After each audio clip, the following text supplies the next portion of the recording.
राजा समय समय पर एक नाई को मरवा देता था ताकि उसके सिर पर उगे सींग का राज छिपा रहे।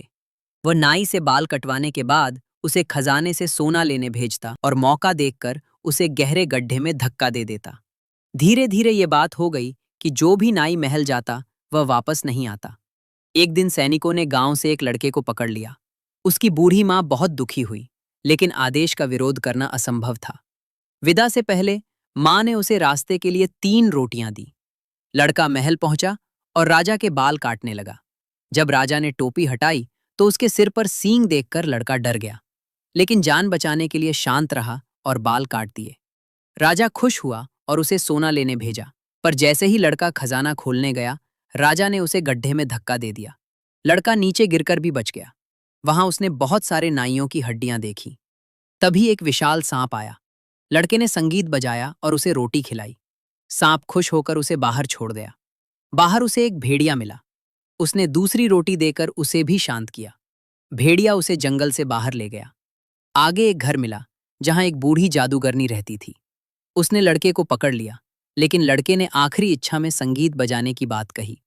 मौका पाकर वह भागा और जादूगरनी को तीसरी रोटी दी। जादूगरनी भावुक होकर उसे एक जादुई कोट दे देती है, जिससे रूप बदला जा सकता था। लड़का बूढ़े नाई का रूप बनाकर फिर महल गया। उसने राजा के बाल काटे और इस बार राजा को ही गड्ढे में धक्का दे दिया।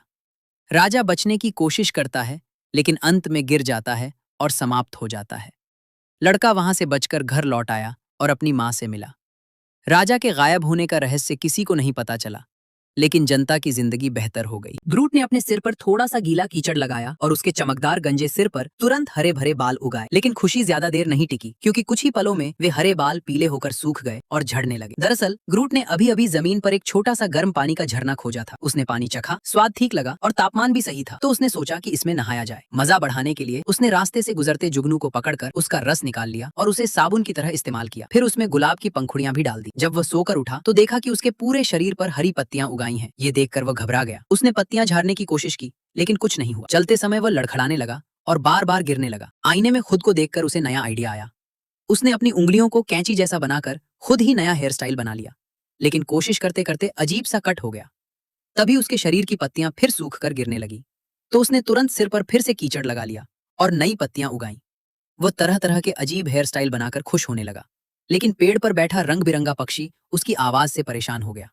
पक्षी गुस्से में उड़कर आया और उसके सिर के बाल नोच दिए, जिससे उसका गंजापन फिर दिखने लगा। ग्रूट ने फिर कीचड़ लगाने की कोशिश की, लेकिन इस बार झरना सूख चुका था। वो उदास होकर पत्तियां हाथ में लेकर रोने लगा।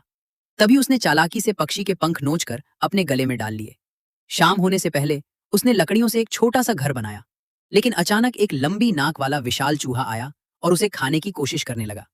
ग्रूट भाग गया, पर चूहे ने उसका घर कब्जा लिया। तभी एक विशाल बाज आया और चूहे को उठा ले गया, लेकिन उसका घर भी टूट गया। आगे उसे कुछ प्यारी सी छोटी एलियन चींटियां मिली। वे भूखी थीं और उसे भगवान समझ बैठी, लेकिन ग्रूट उनकी भाषा नहीं समझ पाया। उसने गलती से पत्थर फेंका, जिससे चींटियां डर गईं और उस पर हमला करने लगी। उन्होंने हाईटेक हथियार भी इस्तेमाल किए, पर ग्रूट पर ज्यादा असर नहीं हुआ। तभी उसके एक अजीब से हरकत से एक पत्ती चींटियों के घर में गिर गई, जिससे उन्हें खाना मिल गया और वे खुश हो गई। ग्रूट ने और पत्तियां लाकर उन्हें दी, लेकिन गलती से वह उनके घर पर पैर रख बैठा। घबराकर उसने पत्थर से ढक दिया और वहां से भाग गया। सौभाग्य से वे छोटी चींटियां फिर भी बच गई।